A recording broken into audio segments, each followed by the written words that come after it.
try to engage in a whole series of ways. Every time we learn a new lesson, we effectively try to set up a program to address it, so that we're now working in a huge spectrum of interventions. We work on public financial management. In other words, we're working with ministries of finance and others to improve the technical policy environment. We work with the World Bank and others on macroeconomics, trying to make sure that currencies are stable, trying to make sure that exchange rates are regulated. We work on particular sectors. We have a huge program in agricultural development, trying to build small agricultural businesses to scale through AgDevco. We work on infrastructure with the World Bank through something called Pitch. We work on the trade environment. We've got a huge program through Trademast East Africa. We've just put another £300 million into Trademast East Africa. And why do we do this? We do this in order to do very practical things, to work on ports in Tanzania, to work on reducing delays at borders between East African countries.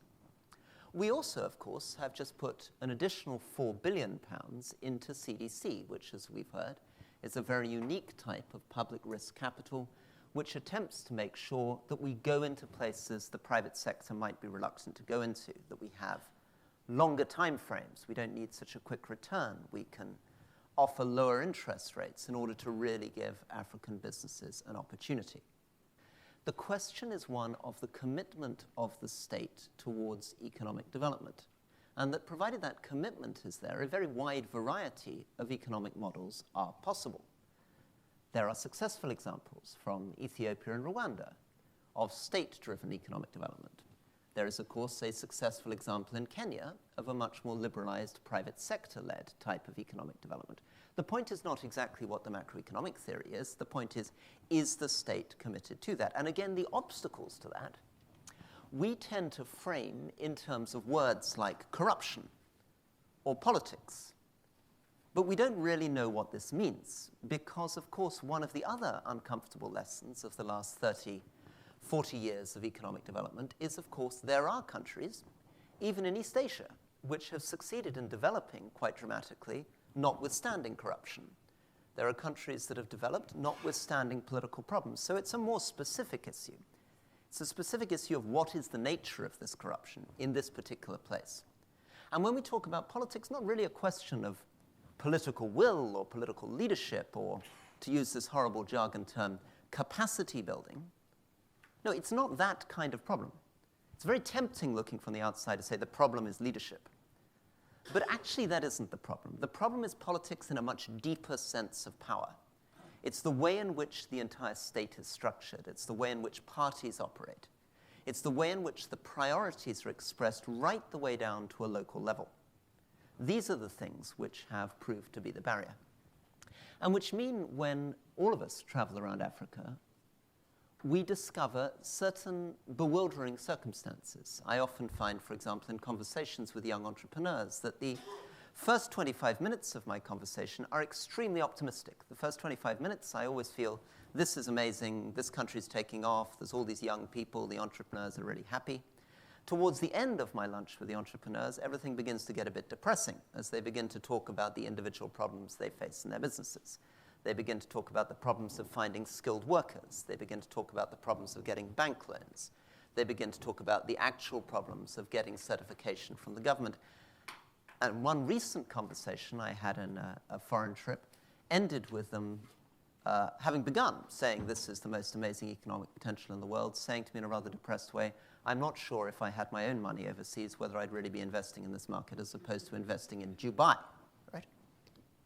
We may need to be better at acknowledging that there is not some kind of East Asian model which everybody has to follow.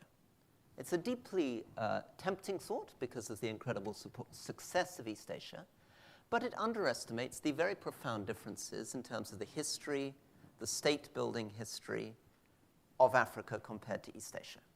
And in particular, what do I mean by that? What I mean is that in addition to the question of the commitment of the state towards economic development, in other words, the kind of commitment displayed in Rwanda or Ethiopia, there is also an interesting question in many African states which don't have the state history. Reach out, I think, as an international community more to taking a positive, constructive, relationship, as a critical friend to the kinds of investments that come in from places like China and India. It's a fact. The private sector. Clearly the only way we're going to follow the great cliche that keeps being generated, turn billions into trillions, turn the kind of money that our organization, the Department for International Development, spends into the kind of money that could potentially be spent by the City of London and other financial institutions, is by getting the private sector in. This, again, involves us not reacting as officials with suspicion and horror. Of course, things can go wrong. And indeed, many people in the public sector will be quick to point out some of the problems of private capital coming in too quickly. People are worried that it's too easy now to go to the bond market. They're worried about what the loans are being used to pay for, often recurrent staff costs. They're worried about questions of corruption. But there's no point burying our head in the sand or being negative about this. No, we need to invest in the people who are investing, and we need to invest in the people who are receiving that investment. We need to create a proper partnership with the private sector where we accept the reality that many hundreds of billions are going to flow into Africa, and think about how we make sure that goes in a way that works for African economic development and works for those investors. So on that, I'm going to conclude. Conclude firstly on the idea of humility, on the idea that we don't have all the answers here, that the solutions will be generated from Africa, that those solutions will be quite different country to country. The solution that Ethiopia produces may be different from Rwanda. The solution that Rwanda produces may be different from the solution that Kenya produces. That the question of the commitment of the government to economic development is almost more important than anything else. That needs to be paired with the question of consent. How do you keep a population on side? And the nature of that consent in Africa will in many cases be quite different from the kind of consent that you would be looking for in East Asia, and the kind of political system you would develop would probably be quite different to an East Asian system, but ultimately it's up to Africans themselves to determine what that can be. And finally, that we, in the West, need to be much more positive, much more open to working with unconventional partners, to working with China, to working with India, to working with the private sector, and thinking not about the downsides of those investments, but what the potential upsides could be. Set in the climate of a massive downturn in the Nigerian economy, there was real ambition and a consciousness of that ambition. They talked about we, and they talked about ourselves, and they had a sense of leadership. There's a strong sense among Nigerian entrepreneurs that they carry their own future and they will be determinant of their own future. The business landscape holds many, many examples of business people directly competing with large and established companies and taking market share, from supermarkets to hotels to construction. Those views show real vigor, local entrepreneurs matching investments from overseas. And I met Chinese businessmen, more than one, who said that China hadn't secured a significant foothold in Nigeria because they couldn't compete. And that's in strong contrast to the experience in many other African countries. They all said that the harsh economic environment was a good thing, which surprised me, because it meant the end of easy money. It stemmed the capacity of people in the oil-funded money stream to simply dominate in business because they had the backing. In other words, they said that the playing field now is much more level without oil than with oil. And the slower, more constrained economy meant more rigor, more caution, and more care in developing the kind of bankable businesses that they and we would like to see. But also I think it's important to mention well-known factors that have nevertheless to be taken into account, which is the whole issue of education in terms of access to education, the quality of education itself, and certainly vocational training in the many sectors of the economies of the countries. In the Zambian and the other economies of the region were in the 90s faced also, as we well know, with many challenges and difficulties which were brought about by the fall of commodity prices globally and also several hardship situations at home, as we know.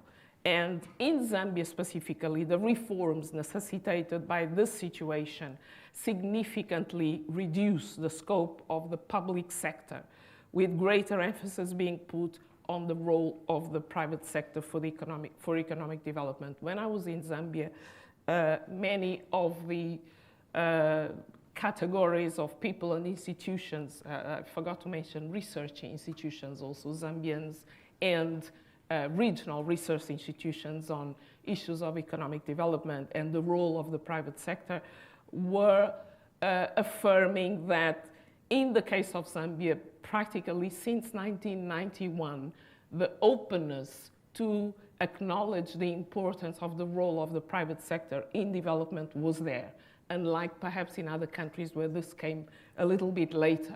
What perhaps was not so much there was how governments, successive governments then, took up the role of taking care of the enabling environment, coming together and engaging the private sector, and this also as far as big direct foreign investors in Zambia. Where are the Zambian SMEs, small and medium enterprises, in terms of being part of the value chains of the big companies? What has happened to those small and medium and micro enterprises during times not just of low, but also of high, of the prices of copper, for example, in Zambia. So the various actors in development took up their role, and this is an important question that I came across again and again. One of the major difficulties for the upscaling of SMEs in many countries in Sub-Saharan Africa are the shortcomings of the implementation of economic, monetary, financial policies that can bring about growth, which is inclusive, which create jobs, etc. The third point I wanted to make very quickly, the way forward. So development actors are increasingly engaging with the private sector. For example, if we take the example of the compacts, the business compacts of the 90s and the noughts, between, for example, the UN and big businesses that many of us know. Even the case of the Sustainable Development Goals and the Millennium Development Goals before, this aspect of the partnership, the public-private partnerships to resolve domestically issues of job generation, provision of basic social services, and so on and so forth, was very prominent. When we talk about policy recommendations also in the report, it's not just in relation to the governments and their ability to create these sustainable environments, sustainable loans for the smaller entrepreneurs and all the things that we know, but it's also for the big investors and big corporations. Let me end by saying that the case has been well made, if indeed there was any need to make the case further, for encouraging greater direct foreign investment and business partnership in Africa, which in turn should include strategies to accelerate the inclusion and upscaling of the SMEs.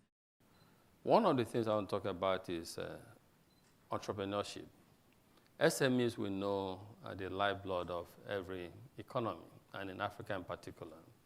SMEs create jobs. So if we are talking about jobs, we need to talk about SMEs. And today's SMEs can become the behemoth of tomorrow. So it's important that we get it right at this level.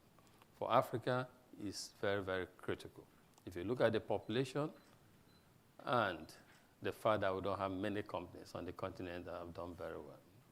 In Africa, to put it in a proper context, you have just about 700 companies on the continent with revenue, annual revenue that is in excess of $500 million.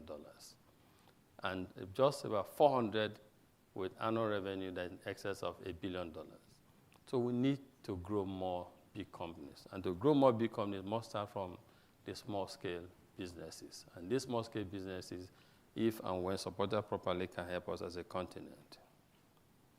I long realized this personally, and I'm happy that when the minister spoke, he also talked about the SMEs.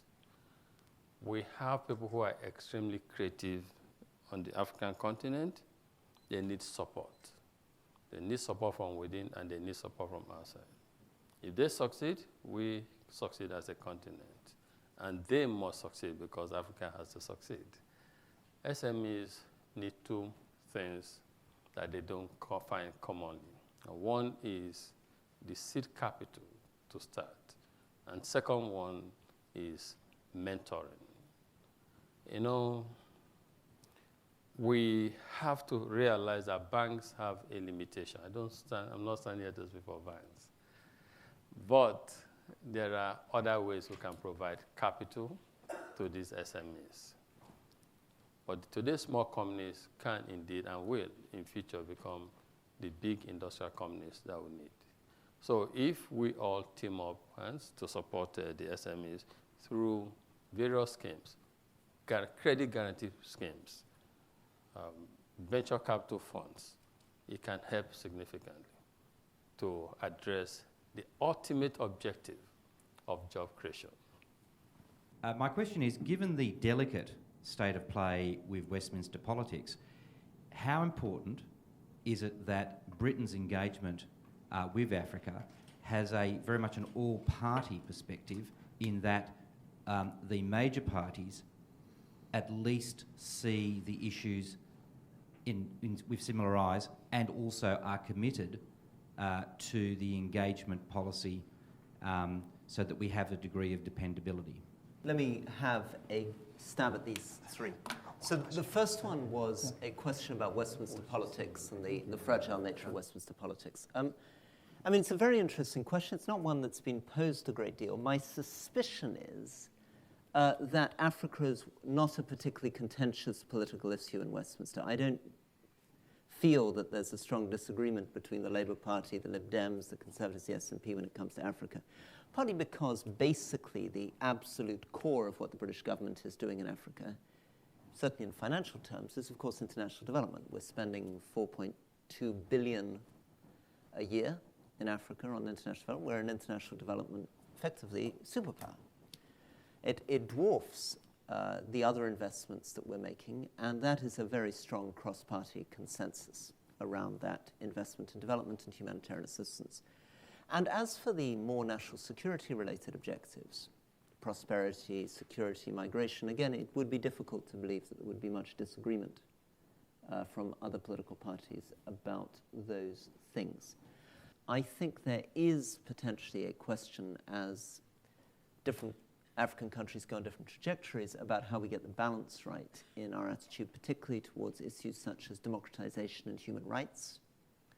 And I think that is a very difficult issue, and it's not an issue which is really a cross-party issue. It's an issue that the British government has struggled with in Africa really for 60 years. And you can often find British foreign policy in Africa lurching every decade in a particular country between taking a extremely pragmatic, hyper-realist view to taking a hyper-idealistic view and then immediately reversing and going back in the other direction. These things partly reflect not just a sense of what we feel we ought to do in these countries, but also what we can do, and a sense of what kind of influence we really have and how the world is changing, how much anybody is really interested in responding and what they might respond to. I guess my question is for Mr. Elumelu. Thank you for the very key points that you raised. They were very, very valid. I guess you made a point about investing in infrastructure. Foreign investments in infrastructure, and electricity and power being the major driver of change in the next however many years. So my question is, how do we engage and encourage venture capitalists, private equity investors to consider infrastructure? Because right now, it's actually something that they don't look at all because of the risk and the time and everything. We have a full infrastructure team within CDC looking to do that, and I have a number of different funds trying to do infrastructure. If you look at the billions of dollars that are decked against trying to make infrastructure work, against the number of projects that get through to bankable feasibility every year, something is going wrong. And I put that down to what I would call friction in the roundest sense as to how do you get capital to work and how, if you can do that efficiently, you do get to good returns. So I think in infrastructure, one of the things we've got to do is listen and challenge some of the established business models. And in the power sector, one of those issues is transmission and distribution. and how do we get that to be sustainable again so that the generators can be paid? These are big, complicated issues. And how do we enable or encourage individual businesses to get around some of those problems? One of the investments that I have through one of my funds in Nigeria, we keep coming back to Nigeria, is a very, very interesting generation business that's operating within the city of Lagos or within Lagos State, and how it has been enabled through some inspirational legislation and governance at the Lagos State level to supply power directly to some of the customers who then pay it directly. These are the models which you start with to generate success. The second one was on all of the, what I would call broader, I'm going to thank Mr. MacLeod for raising the questions, issues of land title, how that improves banking and how you get access to security, labour laws, transparency generally, and courts. I think it's a fact that most of the investments that pass through my desk probably end up with arbitration being done outside of the country. I'm sure that was the case 30, 40 years ago. It's still the case today. How do we create capacity within the court system to enable these things to happen? So I think one of the ways we can best do this, again, because these are big, big issues, I think it's just how do you introduce storytelling and transparency to create the government, to create commitment at government level to fixing the problem. And so we need lots better stories as to how do you do that, as opposed to individually try and fix one element. You need the whole system working with you to fix it.